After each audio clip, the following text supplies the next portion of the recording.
ऐन गणेशोत्सवाच्या पार्श्वभूमीवर मालेगावात घाणीचे साम्राज्य। सामाजिक कार्यकर्ते रामदास बोरसे यांचे कचऱ्याच्या ढिगाऱ्यावर कपडे काढून आंदोलन।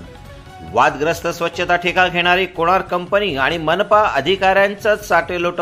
सामाजिक कार्यकर्ते यांचा आरोप।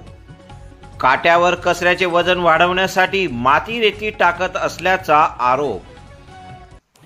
मालेगाव शहरात आधीच वादग्रस्त ठरलेला कोणार्क कंपनीचा स्वच्छतेचा ठेका, यामुळे आता शहरवासीय त्रस्त झाले आहेत। ऐन गणेशोत्सवाच्या पार्श्वभूमीवर मालेगावात घाणीचे साम्राज्य निर्माण झाले असल्याने सामाजिक कार्यकर्ते रामदास बोरसे यांनी कचऱ्याच्या ढिगाऱ्यावर कपडे काढून आंदोलन सुरू केले आहे।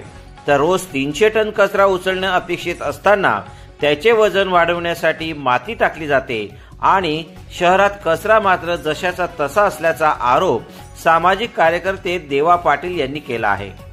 S9 TV न्यूज साठी गणेश शिंदे, मालेगाव यांचा रिपोर्ट।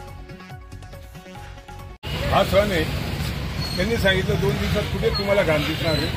ही कचरा कुंडी आहे का? ही महानगरपालिकेची कचरा कुंडी म्हणजे तुमच्या परवाच्या आंदोलनाला स्वच्छता विभागाने डायरेक्ट काहीच नाही। एका इथे का ठीक आहे, अजून तुम्हाला अनेक ठिकाणी ठीक आहे। हे लोक किती दिवसापासून त्रास भोगतायत यांना विचारा। मग आता तुमचं आता काय काय मत असेल? हा कचरा जर नगरपालिका काढू शकत नाही, मग 2 दिवसाचं काय ते मी दिलं। आता इथे जर बसलो तर मग परत काय कायदा सुव्यवस्थेचा प्रश्न निर्माण होतो।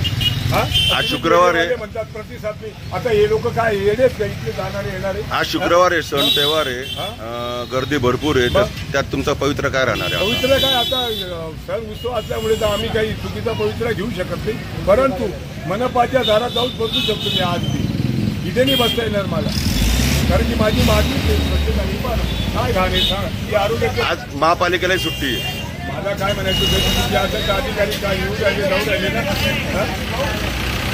जे रोज या ठिकाणी अधिकारी अर्ध्या तासात नाही आले तर हा कचरा घेऊन मी रोडावर बसले। जे रोजचं ही काय कचरा कुंडीची जागा आहे का? अर्ध्या तासात नगरपालिका अधिकारी आहेत, मी आता इथे थांबतो थोडा वेळ। हा लक्षात, महानगरपालिकेचा